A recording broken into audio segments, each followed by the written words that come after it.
दोस्तों स्वागत है आपका टुडे न्यूज़ 9 में। आपके साथ मैं हूं मोनिश मलिक। अमेरिका से एक बड़ी खबर सामने आई है। ये खबर सीधे सीधे हमारी आईटी कंपनियों और उन पर लाखों भारतीयों को प्रभावित करेगी जो H1B वीज़ा पर अमेरिका में काम करते हैं। 19 सितंबर 2025 को ट्रंप प्रशासन ने एक नया एग्जीक्यूटिव ऑर्डर साइन किया जो 21 सितंबर मतलब कल से लागू भी हो जाएगा। इस ऑर्डर के हिसाब से अब H1B वीज़ा पर हर साल लगभग $1 लाख यानी तकरीबन 84 लाख रुपए की फीस देनी होगी और ये फीस नॉन रिफंडेबल होगी। एक बार ट्रंप प्रशासन के पास ये पैसा चला गया तो आपको वापस नहीं मिलेगा। ज़रा सोचिए, जहां H1B वीज़ा की फ़ीस पहले $460 से $2,800 तक होती थी, वहीं अब सीधा सीधा $1 लाख हो गई है।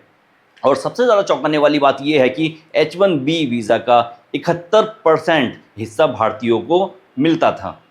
मतलब सीधा असर अब भारत पर पड़ने वाला है। भारतीय कंपनियों पर इसका क्या असर पड़ेगा? सबसे पहले बात करते हैं हमारी आईटी कंपनियों की, जैसे TCS, इन्फोसिस, विप्रो, HCL जैसी बड़ी कंपनियां। इन कंपनियों पर काफ़ी असर पड़ने वाला है। TCS के पास ही 8,000 से ज़्यादा H1B वीज़ा हैं। अब हर साल उन्हें सिर्फ वीज़ा फीस में ही 800 मिलियन खर्च करने पड़ेंगे।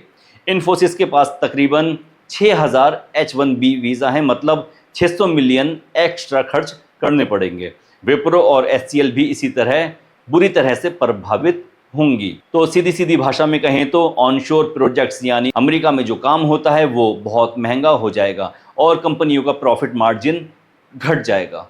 अभी तक भारतीय company on site offshore model पर काम करती थी, यानी कुछ लोग अमेरिका में, कुछ लोग इंडिया से काम करते थे। लेकिन अब ये फीस देकर अमेरिका में इतने लोग रखना कंपनियों के लिए मुश्किल हो जाएगा। कंपनियों को अपना बिजनेस मॉडल बदलना पड़ेगा। खर्च कम करने के लिए कंपनियां लोगों को वापस इंडिया बुला सकती हैं, नई हायरिंग भी रुक सकती है। वहीं ट्विटर एक्स पर लोग इसे ले ऑफ सुनामी कह रहे हैं। अब इन सब में सारी बातों में एक बात यह है कि इसमें भारत का क्या फ़ायदा होगा, भारत में क्या फ़ायदा होगा। लंबी अवधि में भारत के लिए फ़ायदेमंद साबित हो सकती है। भारत के टैक्स हब्स जैसे बेंगलुरु और हैदराबाद को फ़ायदा मिल सकता है, क्योंकि कंपनियां ज़्यादा काम ऑफशोर यानी इंडिया में ही करवाएंगी। लेकिन शॉर्ट टर्म में क्लाइंट्स के कॉन्ट्रैक्ट्स फिर से तय करने पड़ेंगे, जो आसान नहीं होगा। अब जानते हैं कि इसका असर भारतीय कर्मचारियों पर क्या पड़ेगा। उन लाखों भारतीयों की जो H1B वीज़ा पर अमेरिका में रहते हैं या फिर जाने की तैयारी कर रहे हैं, उनके लिए वीज़ा पाना अब बहुत ज़्यादा मुश्किल हो जाएगा। अब छोटे स्टार्टअप्स और मिड साइज़ कंपनी जैसे H1B वीज़ा अफोर्ड ही नहीं कर पाएंगी। सिर्फ बड़ी कंपनियां ही इतनी फ़ीस भर पाएंगी। इसका मतलब है कि नए ग्रेजुएट्स और मिड डे लेवल प्रोफेशनल्स के लिए अमेरिका जाने के मौके बहुत कम हो जाएंगे। वहीं जो मौजूदा कर्मचारी हैं जो अमेरिका में इंडियंस काम कर रहे हैं, उनकी क्या टेंशन है। जो लोग पहले से H1B वीज़ा पर हैं उन्हें भी दिक्कत होगी। वीज़ा रिन्यूअल्स पर भी यही 1 लाख रुपए फीस देनी पड़ेगी। यानी कि अगर आप वीज़ा को रिन्यू कराते हैं या फिर वहाँ पर H1B वीज़ा के लिए अप्लाई करते हैं तो भी आपको 1 लाख रुपए देने ही होंगे। कंपनियाँ शायद ये रिन्यूअल ना ही कराएं। इसीलिए लोगों को सलाह दी जा रही है कि वे इंटरनेशनल ट्रैवल अवॉइड करें, क्योंकि री एंट्री पर भी मुश्किलें हो सकती हैं। वहीं ग्रीन कार्ड का सपना अब भारतीयों के लिए धुंधला हो सकता है। H1B वीज़ा पहले ग्रीन कार्ड तक पहुंचने का रास्ता होता था, लेकिन अब $1 लाख की फ़ीस के साथ साथ सीनेट में एक बिल भी आया है जिसमें $1,50,000 न्यूनतम वेतन की शर्त रखी गई है। मतलब अब आम भारतीय कर्मचारी के लिए ग्रीन कार्ड पाना लगभग नामुमकिन हो जाएगा।